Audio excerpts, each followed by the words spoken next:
Being English classes, your master key towards perfection. Hello friends, big English classes में आपका फिर से एक बार बहुत बहुत स्वागत है। आज के इस वीडियो में हम लोग एक नया लेसन के बारे में चर्चा करने वाले हैं और इस लेसन का नाम है the girl who was Anne Frank और इस लेसन को लिखा है लुइस देजोंग। तो ये लेसन स्टार्ट करने से पहले सबसे पहले आप लोगों को मैं कुछ बातें बताना चाहता हूँ इस लेसन से ताल्लुक। आप सब लोगों ने हिटलर के बारे में तो सुना ही होगा और हिस्ट्री में आप लोगों ने हिटलर के बारे में पढ़ा भी होगा कि हिटलर ने किस तरह से लाखों यहूदी लोगों को, जिसे इंग्लिश में ज्यूज कहते हैं, इन लोगों को तड़पा तड़पा कर और गैस चैम्बर में डालकर अलग अलग तरीके से मारा है। कॉन्सेंट्रेशन कैंप का नाम भी आप लोगों ने सुना होगा। तो ये कॉन्सेंट्रेशन कैंप दरअसल एक तरीके का जेल होता है जहाँ पर सारे यहूदी लोगों को लाया जाता था और वहाँ पर अलग अलग तरीके से, जैसे कि बंदूक की गोली से या गैस चैम्बर में डालकर, इस तरह से लोगों को मारा जाता था, यहूदी लोगों को। उसने ऐसा क्यों किया, इसकी पीछे एक वजह है। उसे ऐसा लगता था कि क्योंकि वर्ल्ड वॉर चल रहा था, सेकेंड वर्ल्ड वॉर में हिटलर को यहूदी लोगों की काफ़ी ज़रूरत थी और यहूदी लोगों ने पहले तो हिटलर को वादा किया कि वो हिटलर की तरफ से जंग लड़ेंगे और फिर उसके बाद यहूदी लोगों ने क्या किया, हिटलर के दुश्मन के साथ में हाथ मिला लिया। इस वजह से ये गुस्सा हिटलर को था और इसका बदला लेने के लिए यहूदी लोगों को हिटलर ने मार दिया। ये वजह थी हिटलर को इतनी नफरत थी यहूदी लोगों से। अब जो ये लेसन है जिसमें एक लड़की का जिक्र किया गया है, एन फ्रैंक। तो ये जो एन फ्रैंक है ये दरअसल एक यहूदी है और एन फ्रैंक के जितने भी जो घर के जो लोग थे, उसके माँ बाप और एक जो उसकी बड़ी बहन थी, उसे भी और एन फ्रैंक को भी तड़पा तड़पा कर मारा गया था। इनमें से सिर्फ एक शख्स जो कि उनके पिताजी थे, यानी कि एन फ्रैंक के जो फादर थे, वो बच चुके थे वहां से। एन फ्रैंक को एक आदत थी, रोजमर्रा के जो भी किस्से थे वो डायरी में लिखा करती थी, जिसे 13th बर्थडे पर एन फ्रैंक को एक डायरी गिफ्ट की थी उसके पिताजी ने। तो उस डायरी का इस्तेमाल वो किया करती थी कुछ भी लिखने के लिए, यानी कि रोजमर्रा के जो भी उसके जो किस्से हुआ करते थे। और इस डायरी को उसने अपना दोस्त माना था क्योंकि एन फ्रैंक के काफी कम दोस्त थे। एन फ्रैंक ने अपने डायरी को एक नाम दिया था जिसका जिसका नाम था किटी, और इस तरह से वो अपने डायरी में जिक्र करती है। फिर जब एन फ्रैंक को, जब ये जर्मन्स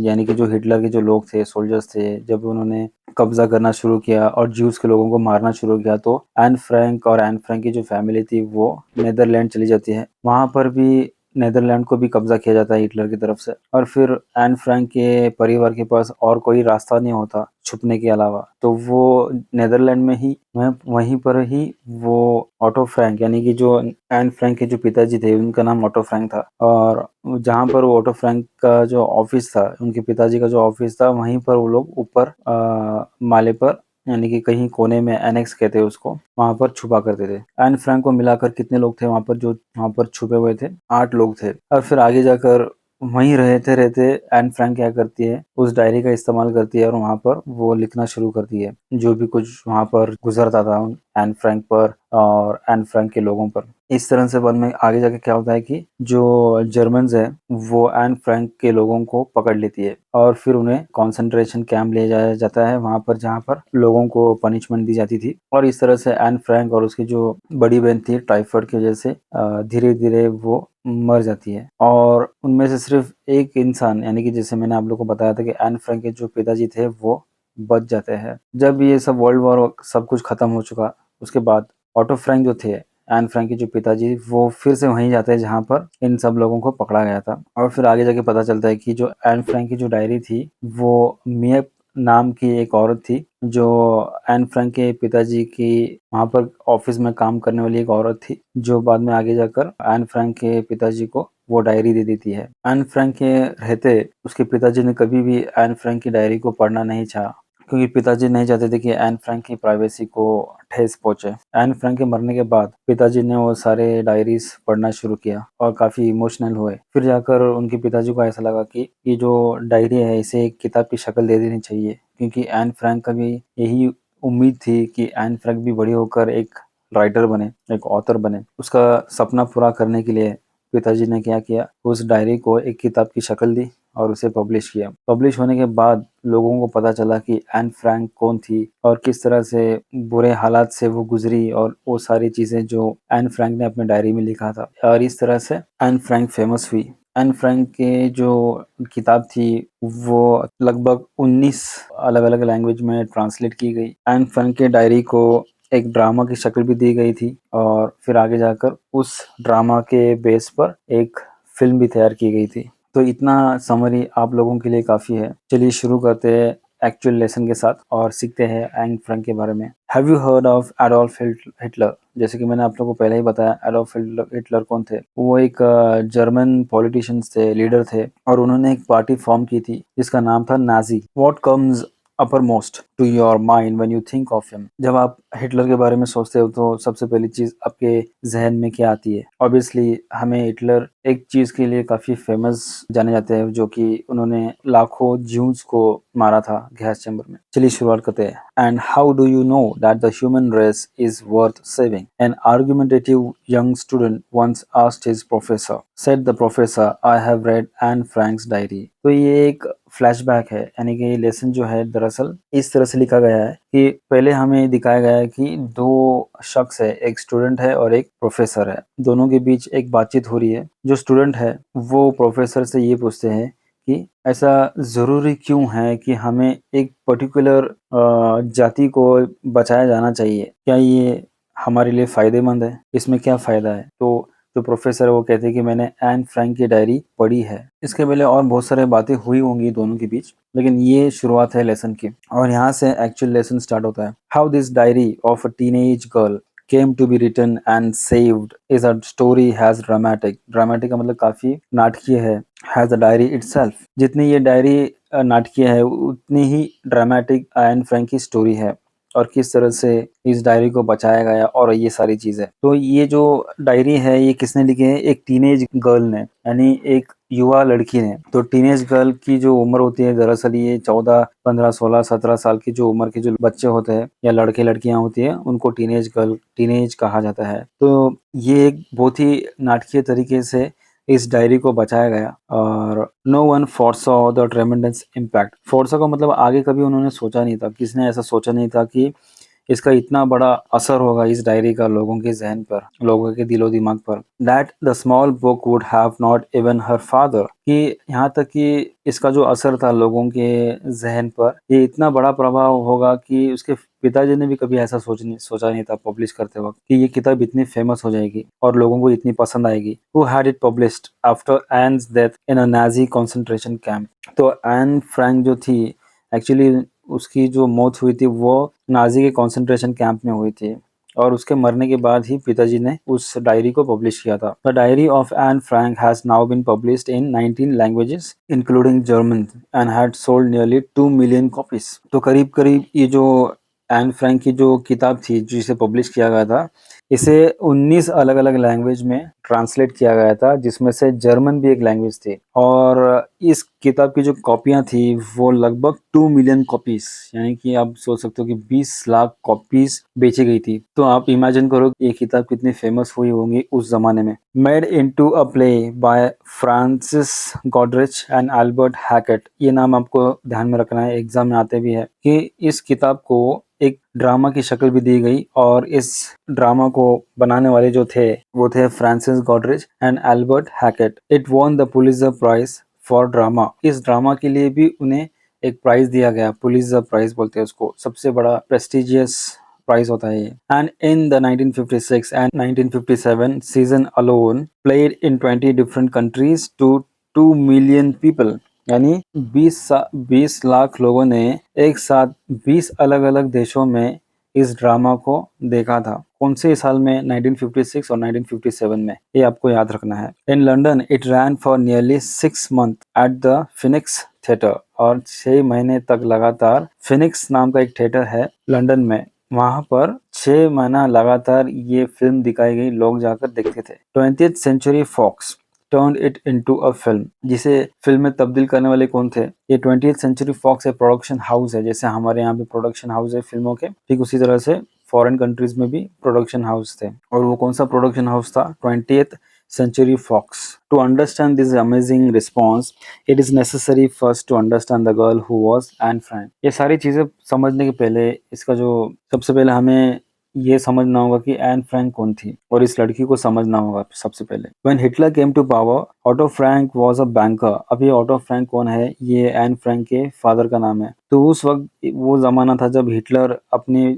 उरूज पे था, यानी कि बहुत ही पावरफुल होते जा रहा था वो। और वो जो दौर था उस वक्त, ऑटो फ्रैंक जो एन फ्रैंक के पिताजी का नाम है, वो वहां पर एज अ बैंकर यानी बैंक में काम करते थे। Living in Germany. कहाँ पर काम करते थे? वो जर्मनी में रहा करते थे और वहीं पर काम करते थे एक बैंक में। He had married in 1925। In 1926, his first daughter Margot was born, and 3 years later his second। तो 1925 में उन्होंने शादी की और उनकी उसके एक साल बाद 1926 में पहली औलाद जो लड़की पैदा हुई उसका नाम था मार्गोट, और उसके 3 साल के बाद में एन फ्रैंक यानी कि एनिलिस मैरी। ये एन फ्रैंक का पूरा नाम है। She was usually called an, sometimes tender one. तो प्यार से एनिलिस मैरी को एन कहा जाता था और इसका मतलब होता है कि एकदम कमजोर और नाजुक सी। In the autumn of 1933 when Hitler was issuing one anti-Jewish decree after other। तो डिक्री का मतलब होता है ऑर्डर्स। तो ये जमाना उस वक्त का था 1933 में, जब ऑटम का सीजन चल रहा था।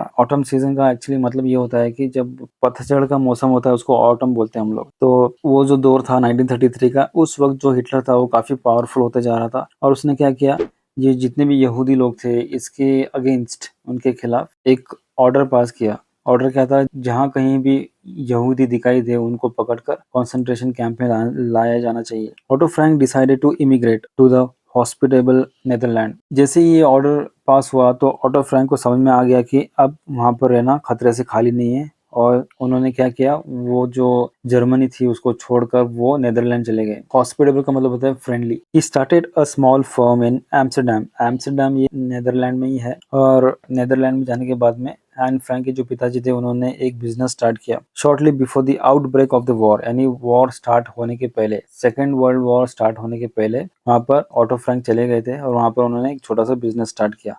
तो उस वक्त उन्होंने क्या किया, एक और पार्टनर को अपने साथ मिला लिया और उस पार्टनर का नाम था Van Daan, a fellow refugee, जो कि ऑटो फ्रैंक की तरह ही वो भी अपना देश छोड़कर वहां से भाग निकले थे। तो वैसे लोगों को रिफ्यूजी कहा जाता है, शरणार्थी बोलते हैं उसको, तो उसको रिफ्यूजी बोलते हैं इंग्लिश में, कहीं शरण ले लेना। Mostly they traded in spice. और किस टाइप का बिजनेस था ये दरअसल जो मसाले वगैरह होते हैं खाने में डालने वाले, वो उसका बिजनेस किया करते थे। बिजनेस वॉज ऑफन स्लो, लेकिन क्या था कि वहां जाने के बाद भी इनका जो बिजनेस था वो ज्यादा चल नहीं रहा था। Once Otto Frank was forced to ask his small staff to accept a temporary cut in their modest wages। अब बिजनेस नहीं चलने की वजह से क्या हुआ कि जो स्टाफ उन्होंने रखा था वहां पर, जो काम करने वाले जो लोग थे वो काफी कम थे, वैसे भी 4 या 5 थे, लेकिन उतने लोगों को भी उनकी जो सैलरी थी वो देना उनके लिए काफी मुश्किल हो रहा था। तो वैसे उन्होंने क्या किया, वो जो लोग थे वहां पर काम करने वाले, ऑटो फ्रैंक ने रिक्वेस्ट की कि तुम्हारी पगार थोड़ी सी कम की जाएगी, क्या आप लोग को मंजूर है? और किस्मत से जो वहां पर काम करने वाले जो लोग थे उसने ऑटो फ्रैंक की जो जो रहना सहना और उनका जो बातचीत करने का जो ढंग, इस वजह से काफी इम्प्रेस हुए और वहां के जो काम करने वाले जो लोग थे उन्होंने ऑटो फ्रैंक की बात को मान ली और ऑटो फ्रैंक को इस मामले में सपोर्ट किया। नो वन लेफ्ट, यानी वहां से कोई निकला नहीं। उनकी पगार कम की गई लेकिन कोई वहां से निकला नहीं। They all liked his warm personality. काफी अच्छे मिजाज के इंसान थे Otto Frank. They admired his courage and the evident care he took to give his 2 girls a good education. क्या हुआ था कि जो ऑटो फ्रैंक थे अपने जो स्टाफ थे उसमें काफी फेमस थे, बहादुरी और औलाद का जो ख्याल रखते थे, इस वजह से उनको अच्छी एजुकेशन देना,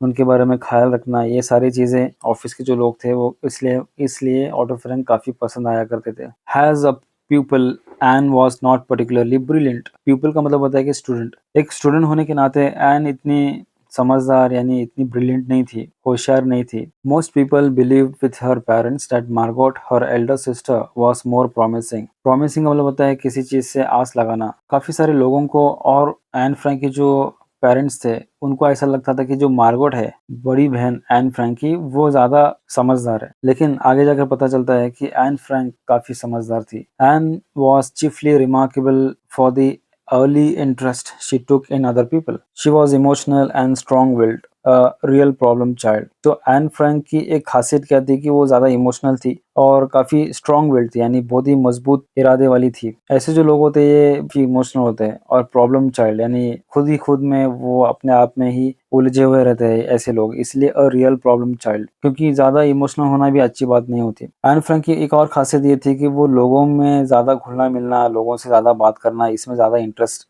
रहा करता था। काफ़ी एक्सट्रोवर्ट कैरेक्टर थी Anne Frank. Her father once told me a great talker and fond of nice clothes. तो फादर ने, यानी कि ये जो लेखक है लुइस दे जोंग, ये दरअसल ऑटो फ्रैंक के बहुत अच्छे दोस्त थे, जो बहुत करीबी से ऑटो फ्रैंक के परिवार को जानते थे। तो ये लेखक बताते हैं कि एन फ्रैंक के पिताजी ने एक बार मुझे कहा था एन फ्रैंक के बारे में कि एन फ्रैंक को लोगों से बातें करना और अच्छे-अच्छे कपड़े पहनना ये काफ़ी पसंद था। Life in town where she was usually surrounded by a chattering crowd. Chattering का मतलब बातचीत करना, ज़्यादा बातें करते रहना, ऐसे लोगों के साथ में उठना बैठना एन फ्रैंक को काफ़ी पसंद था, क्योंकि वहाँ पर जहाँ पर वो रह रही थी वो एक टाइप का शहर था और शहर के लोगों को ज़्यादा बात करना अच्छा लगता है। ऑफ गर्लफ्रेंड्स, गर्लफ्रेंड मतलब वो वाला गर्लफ्रेंड नहीं, यहाँ पर सारी लड़कियां जो फ्रेंड थी एन फ्रैंक की, सूटेड हर एग्जैक्टली। और जहाँ पर वो रहा करते थे तो वहाँ का जो आसपास का जो माहौल था वो एन फ्रैंक को काफ़ी सूट कर रहा था, क्योंकि एन फ्रैंक सही माहौल में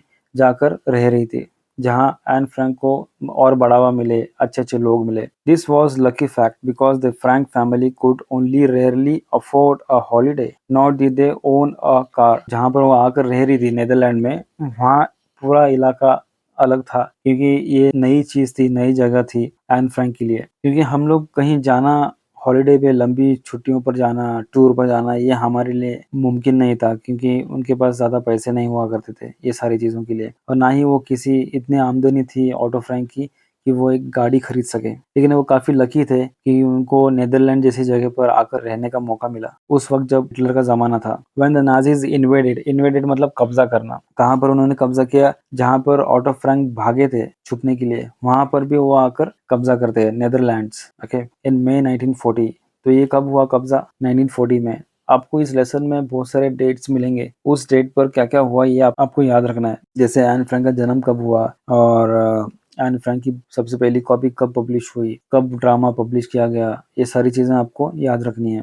एन फ्रैंक के पिताजी की शादी कब हुई, ये सारी चीज़ें, और पहली लड़की कब पैदा हुई, ये सब चीज़ें। When the Nazis invaded the Netherlands in May 1940, the Franks were trapped। अब यहाँ पर क्या होता है कि फ्रैंक्स यानी कि ऑटो फ्रैंक यानी एन फ्रैंक के जो परिवार थे वो पूरी तरह से चंगुल में फंस गए थे, क्योंकि नाजिज वहां पर भी आकर उन्होंने कब्जा किया। अब उनके पास भागने का कोई रास्ता नहीं था, अब वो कहाँ भाग सकते थे। Earlier than most Jews in Amsterdam, Otto Frank realized that the time might have come when he and his family would have to go into hiding। बहुत ही जल्दी ऑटो फ्रैंक को समझ में आ गया था कि एम्स्टर्डम में जितने भी जो यहूदी लोग भाग कर आए हैं उन लोगों को भी बहुत जल्द इधर-उधर छुपना पड़ेगा, क्योंकि हिटलर के जो सोल्जर्स है वो किसी भी वक्त यहूदियों को पकड़कर मार सकते थे। He decided to hide in his own business office, which faced one of the Amsterdam's tree-lined canals। अब जो ऑटो फ्रैंक थे उनके पास छुपने के लिए और कोई जगह नहीं थी, तो उन्होंने अपना जो ऑफिस था, ऑफिस का ऊपर का जो फ्लोर था वो पूरी तरह से खाली था और वहाँ पर कोई आया जाया नहीं करता था। जो ऑटो फ्रैंक थे उन्होंने अपना जो ऑफिस के ऊपर ही जो खोली थी वहाँ पर छुपना पसंद किया। और वो जो ऑफिस था वो कहाँ पर था? ये ऑफिस ठीक जो कैनल होता है, ट्री लाइन कैनल, यानी कैनल के दोनों तरफ पेड़ लगाए गए थे, और ये जो कैनल था ये ऑटो फ्रैंक के ऑफिस के ठीक सामने था। A few derelict rooms on the upper floor. Derelict का मतलब होता है कि काफी बुरी कंडीशन में थे वो room. On the upper floors called the annex. Annex actually देखा जाए तो इस तरह का एक एक्सटेंशन होता है रूम का, जैसे कि हमारे पास हमारे घरों के आप देखोगे छत के ऊपर एक छोटी सी रूम बनाई जाती है, उसको एनेक्स बोलते हैं, जहाँ पर आप अपना जो सामान वगैरह कबाड़ सामान होता है ना, भंगार सामान बोलते हैं उसको, वो रखते हैं, तो उसको एनेक्स बोलते हैं। Were secretly prepared to house both the Frank and the Van Daan families. तो ये दो फैमिली वहां रहा करती थी उस एनेक्स में छुप कर। तो सबसे पहली फैमिली तो फ्रैंक फैमिली थी, यानी एन फ्रैंक के लोग थे, और वैन डैन फैमिलीज, ये दो फैमिलीज वहां पर छुप कर रहा करती थी। अर्ली इन जुलाई 1942, यानी जुलाई की शुरुआत में, कब कौन से ईयर में? 1942 में Margot Frank was called up for deportation. Deportation का मतलब होता है अपनी जगह छोड़कर कहीं और चले जाना। मार्गरेट फ्रैंक को एक ऑर्डर मिलता है उसकी बड़ी बहन को कि वो अपनी जगह छोड़कर चले जाए, पर शी डिड नॉट गो, लेकिन वो गई नहीं।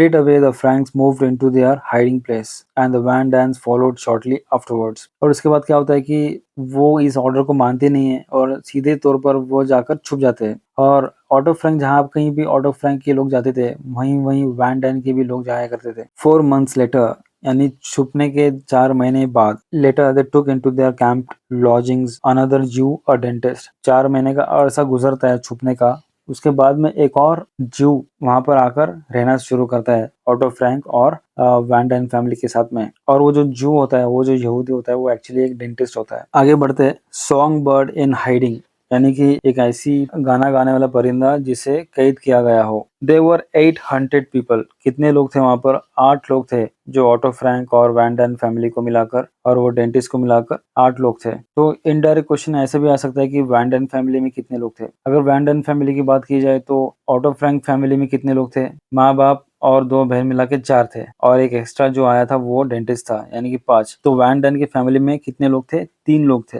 Any sound any light might betray there presence, यानी कि किसी भी तरह का आवाज या किसी भी तरह की जो लाइट, वहां पर रोशनी नहीं जाया करती थी वहां पर। उन्होंने पूरी तरह से इस तरह से उन्होंने उस जगह को छुपाया था लोगों से कि वहां पर लाइट भी नहीं जाया करती थी और किसी तरह का आवाज भी नहीं हुआ करता था। पूरे दिन चुपचाप वो बैठा करते थे बिना किसी आवाज के। छोटा सा आवाज अगर वो हो जाता तो शायद लोगों को पता चल जाता कि कोई वहां पर रह रहा है। A tenuous link with the, tenuous का मतलब होता है काफी कम मात्रा में। A tenuous link with the outside was provided by the radio and by 4 courageous members of Otto Frank's staff, 2 of them typists, who in secret brought food, magazines, books. The only other company that they had was a cat. अब auto Frank के साथ में आज जैसे कि मैंने आपको बताया कि 8 लोग थे वहां पर, और 8 लोगों के साथ एक और जानवर था जो था एक बिल्ली। अब जब ऑटो फ्रैंक के लोग वहां पर रहते थे तो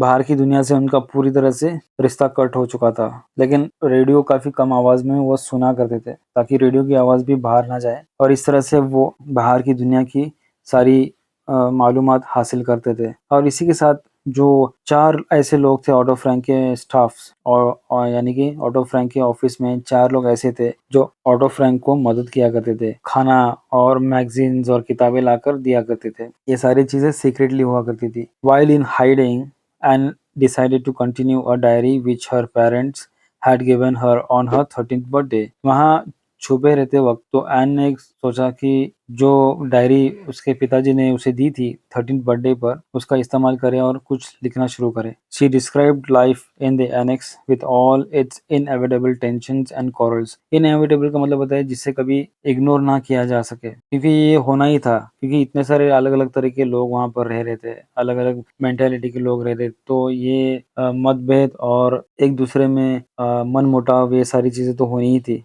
इसलिए इनएविटेबल कहा गया है, जिसे कभी रोका ना जा सके, जिसे कभी अवॉइड ना किया जा सके, उसको बोलते हैं इनएविटेबल। तो वो अपनी जो लाइफ थी एनेक्स की, जहाँ पर वो छुप कर रहा करती थी, वो लाइफ के बारे में वो लिखा करती थी कि किस तरह से वहां पर वो एन फ्रैंक रह रहे थे। But she created first and foremost a wonderfully delicate record of adolescence, sketching with complete honesty a young girl's thoughts and feelings, her longing and loneliness। Diary की जो शुरुआत थी लिखने की, वो सीधे सीधे उसने एनेक्स से नहीं शुरू की। सबसे पहले उसने अपने अच्छे अच्छे दिन के बारे में लिखना शुरू किया कि कैसे खूबसूरत दिन को याद करके वो अपने डायरी में लिखा करती थी। और जब ये सारी चीजें लिखकर हो चुकी तो उसके बाद में उन्होंने एन फ्रैंक ने एनेक्स के बारे में लिखना शुरू किया। वो अपने बचपन के दिन और अपनी युवा अवस्था में जो जो चीजें उसने की थी, वो सारी चीजें वो लिखा करती थी। उसके जो थॉट्स, उसकी जो सोच थी, उसकी जो फीलिंग्स थी, और किस तरह से वो अपने पुराने इलाके को मिस किया करती थी, कैसे वो अकेले